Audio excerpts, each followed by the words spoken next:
নমস্কার, বিনা রেসিপি সকল বন্ধুদের অনেক অনেক ভালোবাসা শুভেচ্ছা জানিয়ে আজকে আমি দুপুরের খাবার বাড়তে এসেছি। তো আজকে শনিবার, সকলেরই তো আজকে নিরামিষ রান্না বান্না খাওয়া দাওয়া। তো শনিবারে অনেকেই তো নিরামিষ খায়, আমিও নিরামিষ করেছি। তো আমি উচ্ছে দিয়ে সজনে ডাঁটা দিয়ে তেতো তরকারি করেছি মেথি ফোড়ন দিয়ে। কলাইয়ের ডাল করা হয়েছে লাউ দিয়ে, বড়ি দিয়ে পালং শাক রান্না করা হয়েছে, পেঁপে গাজর আলু দিয়ে।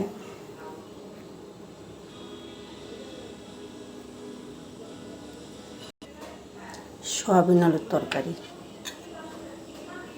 আমরা চাটনি করা হয়েছে,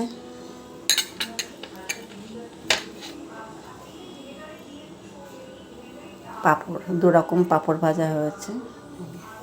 তো শনিবারের রেসিপিটা কেমন হয়েছে বন্ধুরা অবশ্য করে আমাকে কমেন্ট করে বলবে।